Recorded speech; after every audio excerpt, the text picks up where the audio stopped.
카톡에 재미를 붙이고 있습니다. 특히 진짜와 같은 사람들이 그룹을 만들어서 카톡이라는 걸 통해서 실시간으로 대화를 하고 또 마음을 나누고 정보도 공유하죠.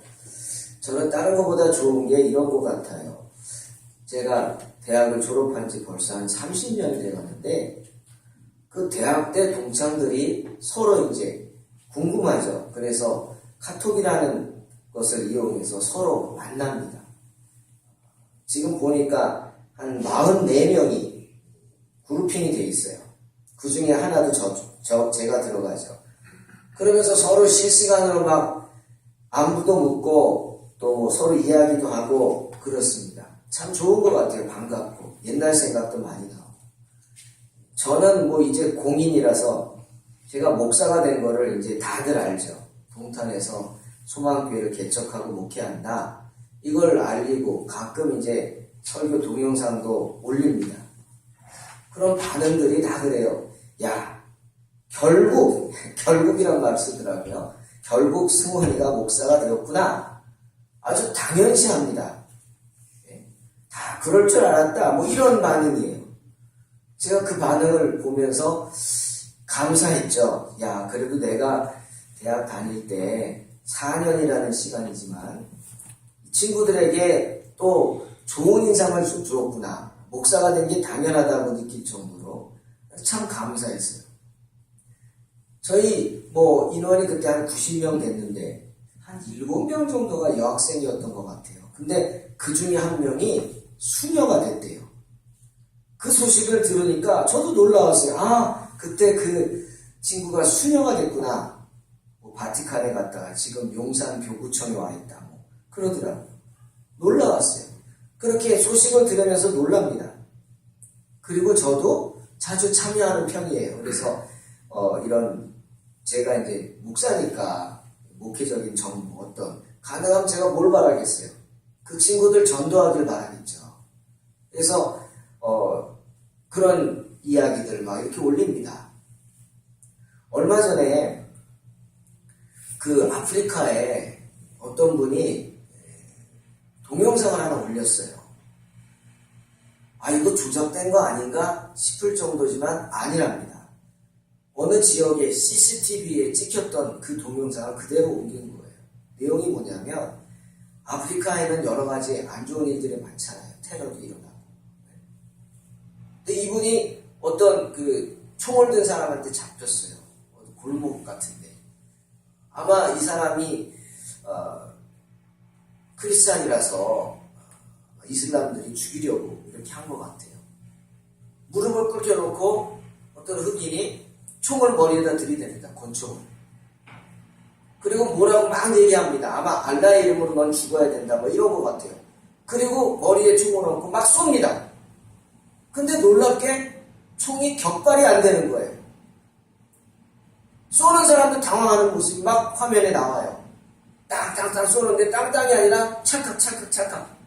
격발이 안 되는 거예요. 그러니까 이 사람이 당황해서 총을 들여다보고 왜 이러고 공중에 대고 쏩니다. 그랬더니 땅땅땅 막 총알이 나가요. 공중에 대고. 다시 머리에 대고 쏩니다. 안 나가는 거예요. 격발이 안 돼요.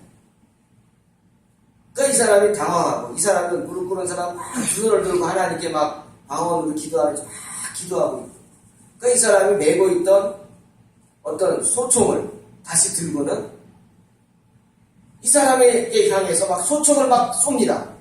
근데 또 똑같아요. 격발이 안 되는 거예요.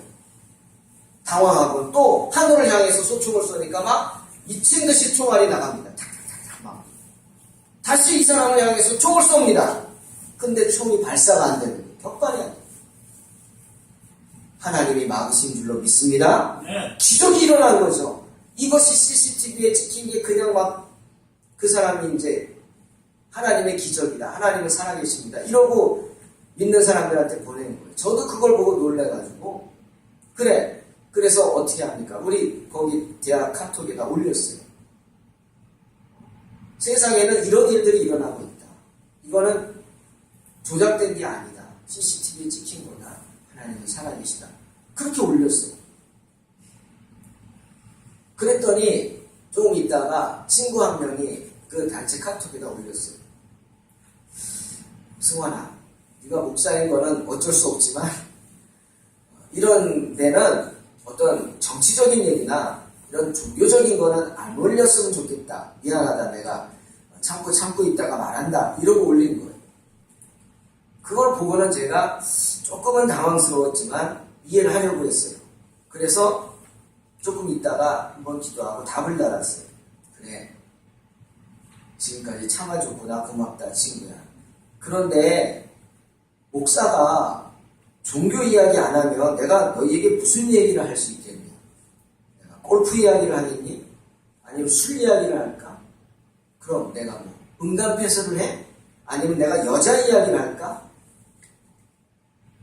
네 말을 들으니까 좀 답답하다. 그러고는 그래도 친구니까 그럴 수가 없어서 좀 있다가 정보를 하나 올렸어요. 헌혈에 대한 어떤 이야기가 있더라고요. 그래서 한번 생각해보자 하고 올렸어요. 그랬더니 그 친구가 답을 달았어요. 그래, 이런 건 괜찮다. 이러고 답을 달았어요.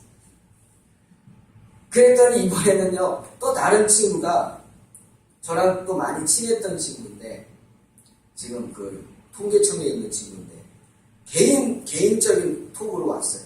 공개 톡이 아니라 개인 톡으로 뭐라고 왔냐면, 승원아, 내 개인적인 의견이나 목사로서 설교 동영상 올리는 거는 좋은데, 요즘 사람들이 SNS 정보 홍수 속에 피로감 느끼며 살지 않냐? 그런 자료들은 안 올리면 좋겠다. 또 이렇게 또 그 자료가 그런 거 올리지 말라고 또 온 거예요. 그래서 제가 그걸 보면서 그 친구는 성당을 다니는 친구예요. 그러니까 얘가 성당을 다니니까 그래, 목사 설교, 친구 목사 설교는 그런 대로 참을만 하겠는데 이런 거는 싫구나. 참 어떤 장단에 맞춰야 하나 당황스러웠어요. 근데요, 그 친구가 또 이렇게 글을 올린 거예요. 이 말이 저에게 한 번 더 생각하게 했어요. 승관아, 오히려 내가 목사라서 다른 사람들을 설득하기에 불리한 것 같다. 이렇게 썼어요. 설득하기. 아마 이 친구는 전도하는 것을 설득하는 거라고 표현한 것 같아요. 그 말을 듣는데 이런 생각이 떠올랐어요. 그래. 동창들이 내가 친구인 것은 좋지만 내가 목사라는 게 부담스럽구나. 목사라는 게 부담스럽구나. 뭐 그 많은 아이 중에 목사 된 사람이 저 혼자밖에 없으니까.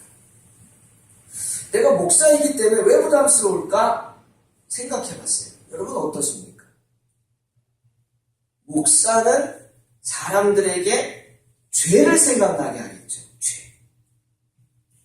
또 그 죄를 지적하는 설교를 하는 사람이다. 이렇게들 생각하겠죠. 그러니까 부담스러운 거죠. 사람들은 누군가 자기 잘못을 지적하는 소리 들으면 이렇게 말합니다. 야, 설교하지 마. 그렇죠. 설교하지 말라. 그 말은 뭐예요? 목사는 설교하는 사람. 목사는 죄를 지적하는 사람. 그러니까 제가 목사로서 나를 목사로 알고 있는 친구들이 내가 뭐라 그러면 뭐라고 들어요? 설교하지 마. 듣는 거죠. 즉 자기를 오픈하기 싫어하고 종교적인 이야기 듣기 싫어하고 그 많은 사람 중에 카톡에 이렇게 참여해서 뭐 그런 친구들이 90명이나 되고 44명이 참여하지만 한 대여섯 명밖에 안 돼요. 싫은 거죠. 남에게 간섭받기 싫다는 그냥 지금 이대로 다들 좋은 자리에 지금에서 뭐 제 나이 때문에 이제는 누리면서 사는 나이대들 아닙니까? 그러니까 이제 이대로가 좋다는 거예요. 이대로가 좋은데 못하라고 그렇게 죄인이다 그런 소리 듣고 죄 지적하고 심판 얘기하고 종교 이야기하고 싫겠죠. 예수 천다 불신 지옥 듣기 싫겠죠. 더 듣기 싫은 건 뭐예요? 당신은 죄인입니다. 그 말이 듣기 싫은 겁니다. 갑자기 변화산에 베드로가 한 말이 생각났습니다. 예수님이 베드로하고 야고보 요한 셋만 데리고 변화산에 가셨죠.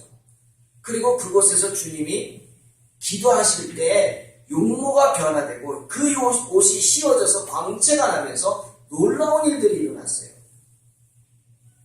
베드로가 그것을 보고 너무 좋았어요. 그 아름다운 모습을 보고. 근데 그 자리에 또 모세하고 엘리야도 아름다운 모습으로 나타내서 예수님하고 막 대화하며 즐거워하는 거예요. 그러자 그 모습을 본 베드로가 예수님께 이렇게 말합니다. 주님, 여기가 좋사오니 여기서 초막을 짓고 살게 해주세요. 이렇게 고백을 합니다.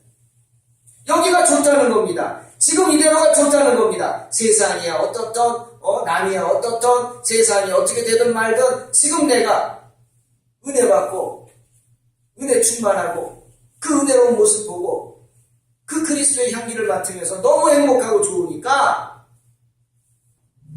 장래를 생각해라, 미래를 생각해라, 그런 말 듣기 싫고 그냥 여기가 좋습니다. 그냥 여기서 살고 싶습니다. 예수님이라는 나를 간섭지 마세요. 뭐 이런 뜻 아닐까요?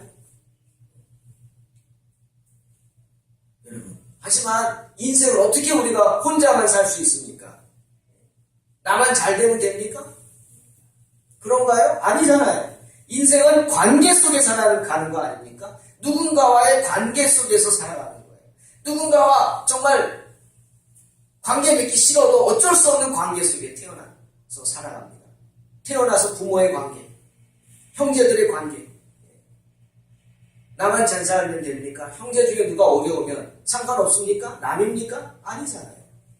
어쩔 수 없이 관계하고 돌봐줘야 되고 함께 해야 되고 아픔을 겪으면 나도 아파해야 되고 그게 인생이죠. 또 하나, 성도는 어떻습니까? 관계로만 살아가는 게 아니라 여러분이 성도라면 사명으로 살아가야 될 줄 믿습니다. 사명으로 살아가야 됩니다, 여러분. 사명받은 것으로 살아가야 돼요. 혹시 여러분 신앙생활이 변화산의 모습이 아닌지 모르겠어요. 그냥 여기가 좋사옵니다. 그냥 내가 혼자 은혜 받고 내가 신앙생활하면 되고 어떻게 되든 교회에 어떻게 되든 아니면 뭐 다른 사람이 어떻게 되든 형제자매 뭐 어떻게 되든 교회에서 왜 형제자매를 하는지 아시겠죠? 어떻게 되든 나만 그냥 신앙생활 잘하면 돼요.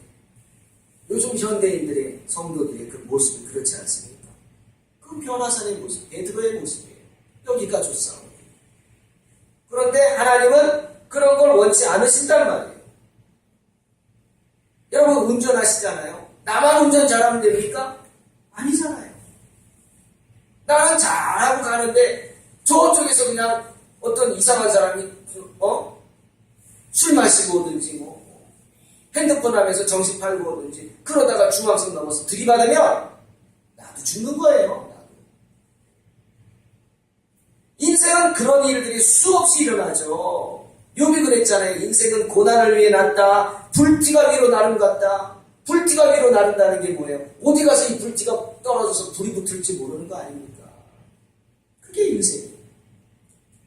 내가 죄 짓기 싫어도 나는 죄 안 짓고 살아야지 할지 몰라도 어쩔 수 없이 내가 죄 지은 사람에게 묻어가지고 나도 죄를 지을 수밖에 없는 게 인생이에요. 고난을 피할 수 없는 것도 인생이고 나 혼자 편하게 살 수 없는 것도 인생이다.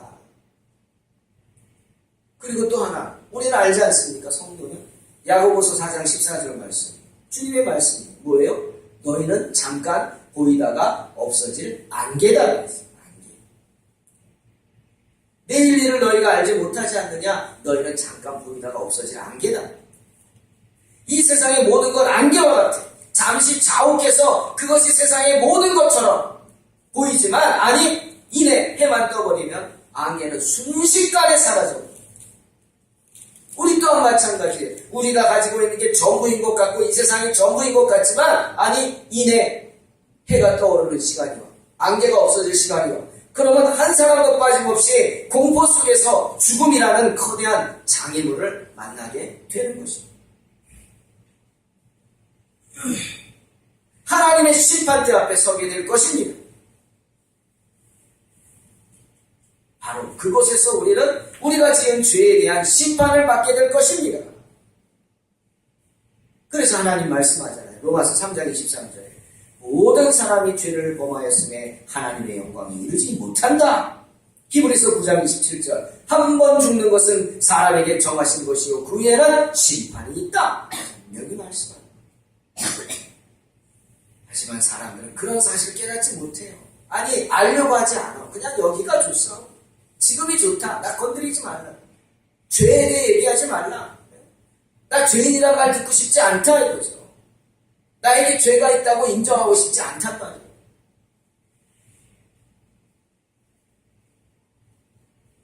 지난 금요일 날 금곡리에 가서 예배 드렸어요. 독거노인들 교회에서 쌀을 드렸더니 그걸로 떡국떡을 만들었다고 떡국 먹으러 오라고 그래서 가서 예배 드렸죠 같이. 하니까 한 16, 17분 정도 모여 계셨어요. 그 중에는 이제 몸이 안 좋은 분들, 그래서 외출 못하는 분들도 계시고, 또 귀가 잘 안 들려가지고 큰 소리로 얘기해야 되는 분도 계시고, 또 치매 증세가 있어가지고 정신이 오락가락 하시는 분도 계시고, 많은 분들이, 어려운 분들이 계셨어요. 그분들은 하나같이 상처가 있죠. 어떤 상처? 자녀들이 외면하고 있는 분들, 자녀가 있으나 외면하고 있어요. 참 이게 기가 막힌 얘기죠. 이분들에게 설교를 해야 되는데 뭘 말씀을 전해야 되나? 하나님이 여기 보내주셨는데. 그래서 제가 로마서 3장, 히브리서 9장 말씀 전했어요. 어르신들, 내가 무슨 죄를 지었냐 하시겠죠? 하지만 성경은 뭐라 그랬어요? 모든 사람이 죄범했다 그랬어요. 때문에 누구든지 그냥 천국은 갈 수 없어요. 천국 가고 싶으시죠? 누구든 그냥은 못 가요. 또 사람은 한 사람도 예외 없이 누구나 한 번은 죽게 돼 있어요. 그 다음 우리는 어디서? 하나님의 심판대 앞에 서게 됩니다.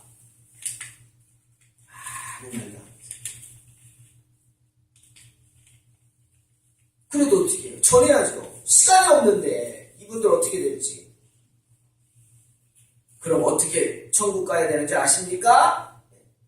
죄의 문제 해결하셔야 돼요. 죄의 문제 해결해야 천국 갈 수 있어요. 그랬더니 제 옆에 우리 전국의 성도가 앉아 계셨어요. 전국의 성도님 천국 가시죠? 아멘 하시더라고요. 얼마나 감사하죠. 근데 그 옆에 어떤 잘 듣지 못하는 할머니 계셨어요. 그랬더니 그 옆에 계신 분이 아이고 저 사람은 죄가 많아 못 가요 그러는 거예요. 설교하는데 저 사람은 죄가 많아서 못 간대. 그러면서 그분에게 아이고 교회 갑시다 그렇게 말하니까 이분이 잘 못 듣는 분인데 그 말은 다 알아듣는 거예요. 다 알아듣더니 갑자기 버럭 화를 내면서 그래 나 죄 많아 못 가. 그러면서 휙 돌아 앉으시는 거예요. 교회 가자 그러니까 안 간다. 저도 당황스러웠어요. 그래서 제가 그랬어요. 어르신 예수 믿으면 돼요. 예수님이 십자가에서 우리 죄 문제 다 해결해 주셨다. 그 사실 믿기만 하면 천국 갈 수 있습니다. 그랬더니 이분이 또 실컷 보시면서 또 중얼중얼 뭐라 그러냐면 내가 죄가 많다니까. 그러는 거예요. 내가 죄가 많다. 그래서 제가 또 지지 않고 얘기했죠. 주님은요 죄인이 오는 것을 더 기뻐하세요. 그랬어요. 크게 그냥 소리 질렀어요. 못 듣는다고 그래요. 주님은요 죄인이 오는 걸 더 기뻐하십니다. 여러분 오늘 누가복음에 주님 말씀하셨잖아요. 마태복음에 주님 말씀하셨잖아요. 건강한 자에게는 의원이 쓸데없다. 병든 자에게라 쓸데있죠. 아프지 않은 사람들만 있어 보세요. 그 병원 문 닫습니다. 병원은 어디 가야 돼요? 아픈 사람 많은 데 가야 돼요. 아멘? 교회는 어디 있어야 돼요? 죄인들이 많은 데 있어야 돼요. 아멘? 그래서 주님 말씀하시는 거예요. 죄가 많은 곳에 뭐가 많아요? 은혜가 많은 거예요. 죄가 많은 곳에. 동탄은 죄인들이 없는 것 같아요. 그러니까 교회마다 힘들지. 그죠? 죄인들이 없어서 교회마다 힘든지 아니면 죄가 많은데도 깨닫지 못해가지고 그런지 모르겠어요. 주님은 내가 의인을 부르러 온 게 아니라 죄인을 부르러 왔다 말씀하셨어요. 인생의 의원이 되신 주님이 인생살이 지치고 상하고 병든 영혼을 부르러 오셨다는 겁니다. 왜 주님이 왕궁으로 오시지 않고 마구간에 오셨을까요? 왜 주님이 부자들 찾아가지 않고 약하고 병든 자만 찾아가셨을까요, 여러분? 왜 주님이 가시는 곳마다 영적으로 혹은 육적으로 약한 자들, 병든 자들, 귀신 들린 자들, 이런 병자들이 몰렸겠습니까? 주님이 죄인들을 불쌍히 여기시기 때문에. 주님은 가는 곳마다 죄인들이 오는 것을 기뻐하셨어요. 그리고 그들을 먼저 맞아주셨어요. 주님이 가는 곳마다 바리새인도 많이 따라다녔고 사두개인도 많이 따라다녔고 제사장의 무리들도 많이 따라다녔어요. 심지어 주님이 어느 집에 들어가면 거기까지 쫓아 들어왔잖아요. 그러나 그들을 주님은 기뻐하지 않으셨어요. 왜? 자기가 죄인인 것을 깨닫지 못하기 때문이죠. 하지만 누구든지 내가 죄인인 것을 깨닫고 주님 앞에 나오는 자마다 주님은 기뻐하시면서 그들을 만져주시고 그들을 고쳐주시고 그들에게 천국을 허락하여 주셨습니다. 사랑하는 성도 여러분, 내가 죄인인 것을 인정하시기 바랍니다. 내가 죄인인 것으로 인해서 주님으로부터 도망치기보다는 주님의 말씀을 피하기보다는 내가 죄인임에 감사하는 성도가 되시기를 주님의 이름으로 축원합니다. 왜? 주님께서 특별히 나를 만나주실 것이기 때문이에요. 내가 죄인이기 때문에. 내가 원하기만 한다면 주님을 만날 수 있는 주님과 특별한 시간이 언제나 준비되어 있기 때문입니다. 왜? 내가 죄인임을 고백하기 때문에. 좀 부끄러운 이야기입니다. 제가 대학생 때 막 은혜 받을 때 친구들하고 강남 고속터미널에 가서 전도한 적이 있어요. 막 은혜 받고 신났어요. 전도합니다. 한참 전도하는 저쪽에서 중년의 남자가 비틀비틀거리면서 오는 거예요. 대낮부터. 왜? 술 드셨어요. 젊은 저는요, 대낮부터 술 드시는 분이 죄인이라고 생각했어요. 야, 저 죄를 어떡할까? 저분 구원받아야 되는데 이 마음이 있어가지고 막 갔어요. 전도지 들고 가서 시킨 대로 했어요. 전도지 뭐라고 그랬어요? 처음에 뭐라고 그럽니까? 당신은 죄인입니다 라고 하잖아요. 당신은 죄인입니다. 하지만 하나님께서는 그런 당신을 사랑하십니다. 이거거든요. 이제 날 딱 준비했어. 가서 이제 얘기해야지. 딱 전도지 주고 뭐부터 했을까요? 당신은 죄인입니다. 먼저 얘기했어요. 그러면 이 사람이 그 다음 말도 들어줘야지. 왜? 하지만 하나님은 당신을 사랑하십니다. 이 얘기해야 되는데 당신은 죄인입니다. 그 말만 듣고는 그 뒷말 하기도 전에 막 눈을 이만하게 뜨고 막 화를 내는 거예요. 뭐 이놈아! 내가 죄인이야? 내가 도둑질했어? 내가 살인했어? 막 달려드는 거예요. 아이고, 내가 얼마나 무서웠던지 놀래가지고 도망가던 기억이 납니다. 그때만 생각하면 지금도 웃음이 나오는 거예요. 사람들은요, 죄인이란 말 듣기 싫어합니다. 당신은 죄인입니다. 그래 보세요. 정말 달려들지. 하지만 서양 사람들은요, 당신은 죄인입니다. 그럼 달려들지는 않더라고요. 왜? 그래도 그들에게는 이 기독교 신앙이 뿌리 깊게 있기 때문에 처음에는 좀 기분 나쁘겠지만 인정합니다. 받아들여요. 그래, 나는 하나님 앞에 죄인이지. 그 믿음이 들어가 있기 때문이죠. 그런데 우리나라 사람들은요, 죄인이란 말만 들으면 불끈합니다. 왜 그러는지 아세요? 바로 우리 가운데 있는 오래된 그 불교 신앙, 유교 문화가 있기 때문이에요. 여러분, 불교와 유교 문화의 공통점이 뭡니까? 어떤 사상이죠? 권선징악입니다. 권선징악. 뭐예요? 모든 것은 바로 들어가는데 선을 권하고 악을 징계하라. 선한 자가 승리하고 악은 반드시 망하게 됐다. 권선징악이죠. 이 사상이에요. 죄 지으면 반드시 죽는다. 죄 지은 사람은 반드시 죄값 치러야 한다. 인과응보의 사상이에요. 그죠? 또 하나, 사필귀정. 뭡니까? 모든 일은 반드시 바른 대로 돌아간다. 지금은 좀 잘못될 것 같지만 좀 있으면 바른 대로 반드시 돌아가는 게 사필귀정이에요. 그 사필귀정에 또 뭐가 들어가요? 죄인은 반드시 죽어야 됩니다.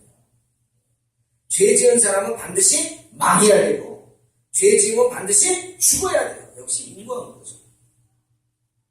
용서 없어요. 주님 말씀하시는 죄인에 대한 용서와 은혜 없습니다. 말도 안 되는 거예요. 죄 지은 사람이 자기 죄 뉘우치고 새 사람이 되는 건 말도 안 됩니다. 그것은 원칙이 아니에요. 너는 죄 지었으니까 죄값 받고 죽어야 돼. 그런 생각이 우리 가운데는 아주 팽배합니다. 여러분, 요즘 사형제도 많이들 안 하죠. 우리나라도 지금 사형제도가 거의 폐지된 거나 마찬가지죠. 아무리 나쁜 짓을 한 사람도 사형시키지 않습니다. 그런데 사형제도를 필요하다고 하는 사람들은 대부분 이 동양입니다. 유교 문화, 불교 문화. 왜? 그거거든요. 사필귀정, 권선징악, 이런 사상이 있거든요. 죄 지었으면 죽어야지. 그런데 사형제도를 반대하는 사람들은 어디입니까? 대부분 유럽이나 기독교 문화입니다. 왜? 죄인은 반드시 죽어야 된다. 그게 사형제도지만 사람이 사람을 어떻게 심판할 수 있느냐? 그 생각이죠. 기독교 신앙입니다. 단지 드러나지 않았을 뿐이지 나도 하나님 보시기엔 죄인이다 이거예요. 내가 하나님도 아니고 어떻게 사람을 심판하느냐, 죽일 수 있느냐, 생명을 뺏을 수 있느냐, 안 된다 이거죠. 주님 뭐라 그랬어요? 잘못했다고 하면 70번씩 7번이라도 용서하라 그랬어요. 그런데 어떻게 사형을 시켜? 안 되지. 그래서 반대하는 겁니다. 우리나라도 믿는 사람들이 많아져서 그런지 사형제도를 안 하는 겁니다. 하지만 성도들도요, 당신은 죄인입니다. 이 말 듣기 싫어하고요. 죄인이라고 생각하는 사람들이 교회에 오는 것조차 반가워하지 않는 것 같아요. 제가 먼저 교회에서 좀 실수를 해가지고 금융범죄를 저질러서 감옥에 갔다 온 분이 있었어요. 근데 이분이 정말 신학교를 갈 뻔했던 사람인데, 그 정도로 믿음이 있던 사람인데 그만 시험에 들었어요. 그래서 감옥에 갔다 왔는데 제가 인천에서 목회하다가 만났어요. 얼마나 반갑겠어요. 붙자마자 나오라고. 그래서 신앙을 회복하고 참 열심히 했어요. 자기가 열심히 했어요. 제가 거기서 이 주변에 좀 어려운 분들한테 크리스마스 선물로 케이크를 좀 드리고 싶다고 그렇게 당회에서 장로님들하고 얘기했더니 하나같이 반대하더라고요. 돈 없다고. 근데 하나님이 저에게 그 마음을 주셨어요. 정말 하고 싶어. 그래서 기도했어요. 같이 기도하고. 그랬더니 이 분이 그 말을 듣고 자기가 사제를 털어가지고 파리바게뜨 케이크 250개를 사왔어요. 목사님이 마음 보셨어요. 그래서 제가 파리바게뜨 케이크 250개를 그 만원짜리니까 250만원이죠. 250개를 가지고 교인들한테 그냥 크리스마스 예배 다 드리고 다 나눠드렸어요. 단 조건이 있어요. 여러분들 한 가정에 하나씩 가져가시되 하나 더 가져가셔서 그거는 집에 가져가지 말고 가다가 아무나 눈에 띄는 사람, 어려운 사람이 있으면 찾아가서 드려도 되고 없다 그러면 아무나 눈에 띄는 분들 예수의 이름으로 드리세요. 정말 충격이었죠, 교인들한테. 그분의 헌신이 없으면 이런 일이 있지 못하죠. 저는 기도하고 했는데 그 일 이후로 우리 교회가 소문이 잘 나가지고 그저 막 사람들이 등록하고 그러는 거예요. 성장하는 거예요. 그런 거 바라고 한 건 아니지만 그렇게 헌신한 분이에요. 그래서 제가 집사 직분을 줬어요. 집사 해도 되죠. 그랬더니요, 장로님들이 뭐라 그러는 거예요. 저한테 와서. 뭐라 그러겠어요? 범죄자예요, 범죄자. 범죄자를 직분을 주시면 어떡합니까? 그 제가 그랬죠. 저도 죄가 많은데 목사 됐는데요. 그랬어요. 그게 교인이더라고요. 성도들 그런 분들도 있더라고요. 혹시 여러분도 그러지 않으시는지 모르겠어요. 왜? 죄의 삭은 사망입니다. 그러는 거예요. 죄의 삭은 사망. 그 얘기만 해. 그 뒷말을 왜 안 하지? 죄의 삭은 사망이요. 하나님의 은사는 그리스도 예수 우리 주 안에 있는 영생이니라. 이 말씀 왜 안 하십니까? 그래, 죄 지으면 죽어야 돼. 하지만 그 죽을 사람이 하나님이 주신 선물인 누구예요? 예수님을 믿기만 하면 그 죄의 문제가 해결된다는 것입니다, 여러분. 근데 하나님이 값없이 주신 선물을 빼놓고 그저 죄의 싹은 사망이라고만 한다면 어떻게 합니까? 하나님은 그거 원치 않으십니다. 에스겔 18장 23절 뭐라 그랬어요? 나는 악인의 죽는 것을 조금 더 기뻐하지 않는다. 분명히 말씀하시죠. 도리어 악인들이 돌이켜서 그 길에서 떠나서 사는 것을 기뻐하신다. 말씀하시죠. 오늘 주님도 누가복음 5장에서 말씀하시죠. 내가 의인을 불러 온 게 아니라 죄인을 불러 회개시키러 왔다. 분명히 말씀하십니다. 죄인을 불러 회개시키러 오신 것이지 죄인을 잡아 죽이려고 온 게 아니란 말이에요. 사랑하는 성도 여러분, 죄의 대가는 죽음입니다. 하지만 하나님이 원하시는 건 뭐라고요? 하나님이 원하시는 것은 죄인이 주님을 만나 회개하고 하나님이 거저주시는 선물을 받는 겁니다. 그 선물 누구예요? 예수님이죠. 바로 예수 우리 주 안에 있는 영생입니다. 그걸 어떻게 합니까? 우리는 죄인인 것을 부끄러워하지 말아야 합니다. 내가 죄인이라고 고백하기를 꺼려하지도 마시기 바랍니다. 저와 여러분이 죄인인 것을 인정하십시오. 피하지 말고 우리 죄를 지적하는 소리를 듣거나 당신은 죄인입니다 하는 소리를 듣고 기분 나빠하지 마시기 바랍니다. 도리어 내가 죄인인 것을 인정하고 죄인인 것에 감사하는 성도가 되어야 할 줄로 믿습니다. 왜? 주님은 누구보다도 먼저 죄인들을 만나 주시기 때문입니다. 오늘 베드로를 보십시오. 주님께서 갈릴리 호수에 가서 배에 오르셨어요. 그런데 베드로만 구원받은 게 아니거든요. 그리고는 깊은 데 가서 그물을 내리라고 했어요. 상식적으로 맞지 않는 얘기였겠죠. 해가 뜨면 플랑크톤 먹기 위해 깊은 곳에 있는 고기도 올라오는데 아니 해가 떴는데 깊은 데 가서 내리라? 말도 안 되죠. 어부가 그거 모르겠어요? 그러나 순종했어요. 주님의 권위에 눌려서 순종했겠죠. 그물 던졌어요. 놀라운 일이 일어났어요. 이건 상식적으로 말도 안 되는 일이 일어났어요. 아니 이건 그저 말도 안 돼. 그런데 기적이 일어난 거죠. 기적이. 그물이 찢어질 정도로 많이 오고 끌어올려가지고 2배에 담았더니 배가 잠기게 될 정도로 엄청나게 많은 물고기를 잡았어요. 자, 그러면 베드로는 기뻐해야죠. 와, 오늘 그냥 횡재했다. 너무 좋다. 그런데 오늘 성경을 보니까 베드로는 기뻐한 게 아니라 두려워했어요. 왜? 그것이 기적인 것을 알았기 때문이에요. 기적 앞에서 베드로는 두려움을 느꼈고 그 베드로의 반응이 뭡니까? 즉시로 주님 앞에 엎드렸어요. 그리고 고백했어요. 주님, 나를 떠나주세요. 나는 죄인입니다. 나는 죄인입니다. 주님, 나를 떠나주세요. 나는 죄인입니다. 이 고백이 저와 여러분의 고백인 줄로 믿습니다. 주님은 우리 그런 연약함을 다 아십니다. 다 아십니다. 주님은 아시니까 뭐라 그러셨어요? 겟세마네 동산에서 나를 위해 기도하라고 3번이나 말씀하셨는데도 3번째 왔을 때도 졸고 있는 제를 보고 뭐라 그랬어요? 참 마음에는 원이지만 육신이 약하다 그러셨어요. 그들도 인생이 너무 힘들어서 성경을 보니까 너무 지쳐서 눈을 뜨고 있을 힘도 없었기 때문에 그들이 졸 수밖에 없었다. 그런 인생이다 라고 말해요. 주님 그거 아시는 거예요. 주님은 우리를 부르십니다. 주님은 베드로를 부르셨죠. 무서워 말라. 이제부터는 내가 사람을 취하리라. 사람 낚는 어부로 베드로를 부르셨어요. 그런데 성경을 보니까 베드로만이 아니에요. 베드로의 형제 안드레도 부르셨고요. 그 사촌 옆에 있던 배 야고보 요한도 그 기적을 보고 다 두려움을 느끼고 다 주님 앞에 엎드려 주여 나를 떠나소서 나는 죄인으로소이다 고백했기 때문에 그들의 믿음을 모시고 그들도 부르셨어요. 그들 모두 베드로, 야고보, 안드레, 요한 다 주님의 부르심에 순종해서 배도 버려두고 가족도 버려두고 주님을 쫓았어요. 제자의 시작이죠.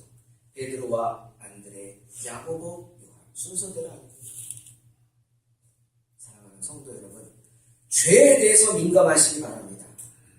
내가 죄인인 걸 부끄러워하지 마시고 주님께 용서함 받은 죄인임을 믿으시기 바랍니다. 인생 가운데 당당합시다. 그래, 나는 죄인이다. 하지만 주님께 용서함 받은 죄인이다. 며칠 전에 기도하는데요, 정말 부끄러운 생각을 하나님 하게 하시더라고요. 제가 중학교 1학년 때 지었던 죄가 기억나는 거예요. 아, 참나 이거 정말 창피하더라고요. 뒤에 앉아서 혼자 기도하는데, 아니 하나님이 막 중학교 1학년 때, 벌써 몇 년 전인데 중학교 1학년 때 지었던 죄, 그걸 생각나게 하시더라고요. 회개해야죠. 회개했어요. 그러면서 이렇게 기도했어요. 하나님, 용서해 주세요. 제가 예수 믿기 전에 지은 죄입니다. 용서해달라. 변명 기도했어요. 하나님 그런 분이십니다. 죄에 대해서 민감하라 하십니다. 내가 지은 죄가 있으면 생각나게 하시고 그 죄를 고백하기를 원하십니다. 고백하는 것마다 용서받을 줄로 믿습니다. 내가 죄 고백한다고 하나님 죽이시지 않습니다. 죽게 하지 않습니다. 도리어 죄를 생각나게 하고 낱낱이 고백하게 하고 나로 정결하게 해서 하나님께 쓰임받는 깨끗한 그릇이 되게 하실 줄로 믿습니다. 사랑하는 성도 여러분, 저나 여러분은 예수님의 십자가 보혈로 깨끗이 용서함 받은 죄인입니다. 그 주인임을 감사하는 복된 성도로 맡겨진 인생 승리하시기를 주님의 이름으로 축원합니다. 기도하겠습니다. 하나님 감사합니다.